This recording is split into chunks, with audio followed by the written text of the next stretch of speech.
Erdogan is a champion of secularism, yes? He is advocating secularism. He's a champion of it. He goes to Egypt and talks about it. Cairo. He said, exactly, yes, he said that. And then some people look at it as a model of secularism. Is there resonance for that in the Middle East? I think that, he's carrying something. This is not an Arab state, obviously. Yes, but when he went to Egypt in July, 2 years, so 1.5 years ago, and then he said, we are not scared of secularism. He was talking from his own experience, and I think that there is something that we cannot deny. With the Islamists, when they were asked about the situation, they were saying we are much closer to Erdogan and the Turkish model than the Iranian. We don't want the Iranian. So he tried, and the administration, the current Turkish administration, are trying something which is completely new, and this is a secular state, a civil state with Islamic reference, and now they are very cautious. So that is a model that you would look to, the Turkish model. No, and this is why still, I'm always critical. I'm saying they are doing good things, but still, lots of things to do. For example, when it comes to minority, when it comes to Kurds, when it comes to freedom of expression, we still have a lot to do. Second, it's also something which has to do with the economic model. It's not enough for me to say that you are economically successful. What is important for me is this South-South relationship, helping South-South relationship, economic relationship, when it comes to helping the other countries to improve, to just economically being empowered. And they are trying something with, almost 40 embassies open in African countries, Turkish embassies, I mean. And I think that this is interesting, but I'm still constructively critical towards the Turkish model. While I have you here in the United States in this conversation, I want to move to what's happening in Syria, what you think might happen in Jordan, and what might happen in Saudi Arabia, and what might happen in Bahrain. Syria first.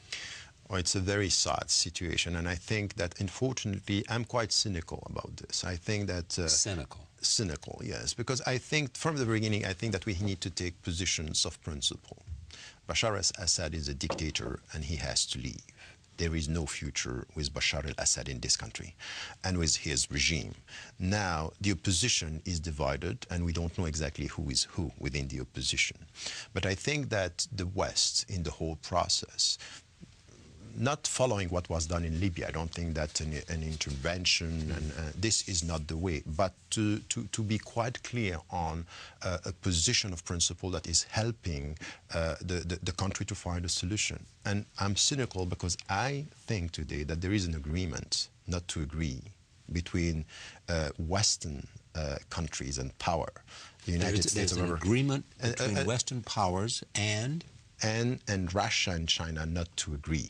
You think they agree not to agree? They agree not to agree. Yes. And for what purpose? I think that the destabilized Syria now is helping to do many things in geostrategic terms to destabilize the Middle East. Now it's very weak. For economic reason, geostrategic reason, a very weak Syria is not at all helping the Middle East to find a way out. And what you would have with Assad's either leaving the country or being killed or stepping down or whatever would be a destabilizing that would offer or perhaps suggest a very detrimental situation that might spread beyond the borders of Syria. I think, is that what you're arguing?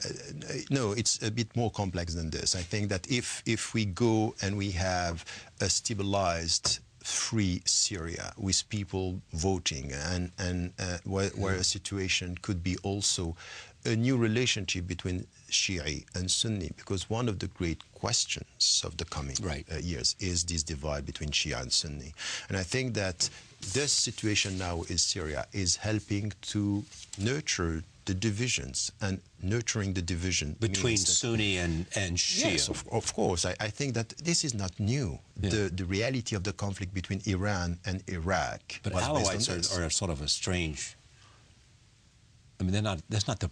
The Shia in Syria are not the same as the Shia in Bahrain or Iran. You are completely right. The problem is that if you look at who is supporting who now in Iraq, you will see that Iran the Shia. In Lebanon, they are all supporting Bashar al-Assad. And Hezbollah in Lebanon. And the people who are supporting the opposition are Qatar, Saudi Arabia, and the Sunni. So we have this divide. And I think that today in the Middle East, in geostrategic terms, when it comes to the United States or Israel or European countries, this divide, paradoxically, is helping just to control the region much more. So it's a Western conspiracy to have... No, don't. Yeah, I told you from the beginning, don't, it's more complex than this. I think that the first to play this, it's not the conspiracy. The power of the West is to play with the weaknesses of the Muslims, and they are to blame, not the West first. The weakness you're saying the weakness of the Muslims is to have very, very deep divisions within, and that the West plays off those divisions for its own gain or to maintain, to prevent a united Muslim or Islamic. No, not a united. I think at least to get stability in the region, to get, the people, for example, in the Middle East. When it comes, for example, to the relationship with Israel, they are not happy. So the more you have division over there, the more you will have people not being able to support the Palestinians, for example, but not only, and even freedom and democratization within the country. So I think that when it comes, for example, let us be clear, and this is what I am advocating in the book, don't talk about the Arab Spring only in political terms. We are now dealing with economic challenges, and the Middle East is still an economic power here. Who are the new actors in the Middle East? The United States? No. The European countries? No. China, Russia, Malaysia, Indonesia, these are the new players. And the new Middle East means new economic actors. The power of China now in the Middle East is something which is unprecedented, and I think that we have How is it expressed? Expressed with direct relationship in economic terms with all the countries. And for example, the relationship between Russia and China, with Syria, with Iran at the beginning, and even with, even the Mubarak's son, Gamal Mubarak, who was to come after his father, he was turning towards China. Gaddafi, who was killed, he was turning towards China. So I think that all this discussion about democracy and political terms is something that is missing. There is something missing if we are not talking about the economic challenges. Many people in the West, and I think including the Obama administration, would like to see stability and democratic stability.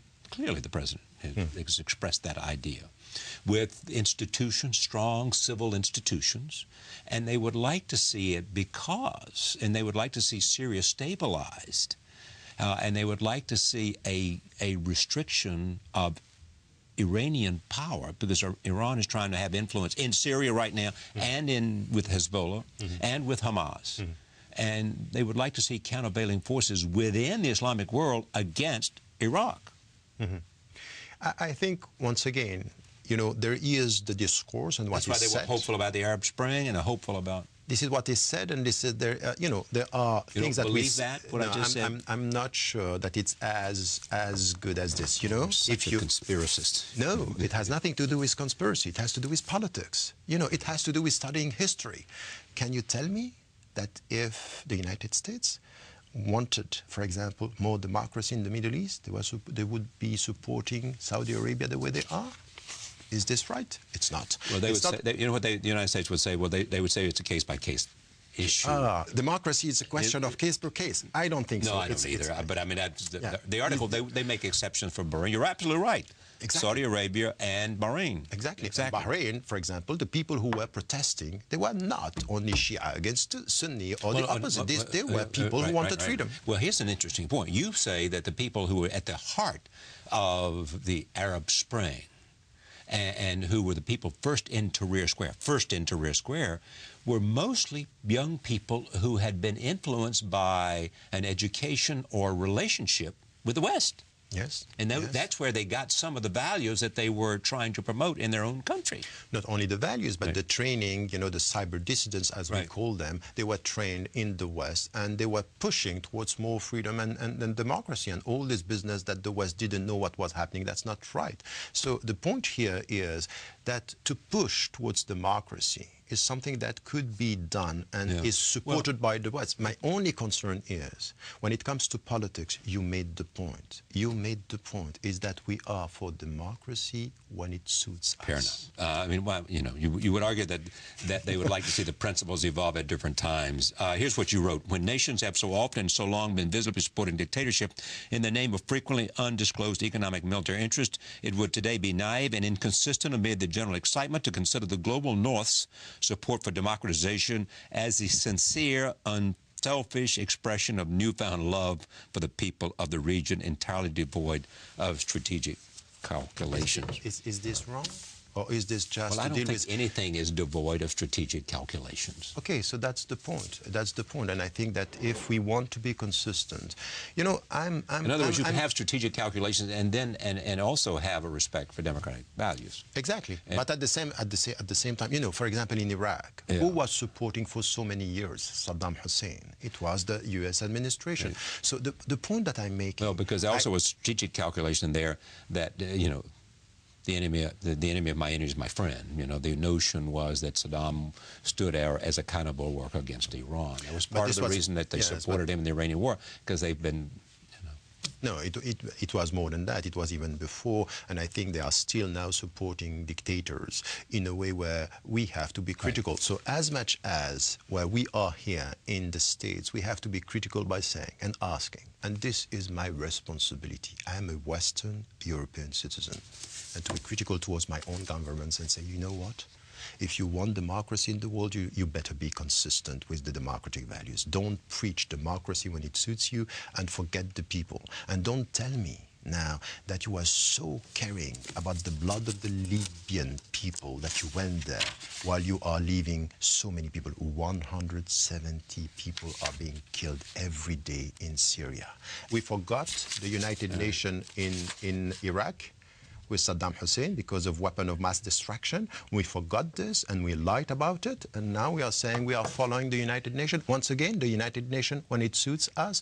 I don't think that this is consistent. So my position on this is very much to say, as citizens and as scholars and as intellectuals, the best way we can help the West, as much as the Muslim majority country, is to be principled, to know that politics is politics, but we still need more. We need more ethics in politics. Even Secretary Rice, when she was Secretary of State, went to Egypt and said essentially, you know, that perhaps we need to re-examine who we've been supporting. You remember that? Yes, that's completely true. But to re-examine is not enough. To change is a necessity. This book is called Islam and the Arab Awakening. Thank you for coming. Thank you so much. See you again. Thanks. Thank you for joining us. See you next time.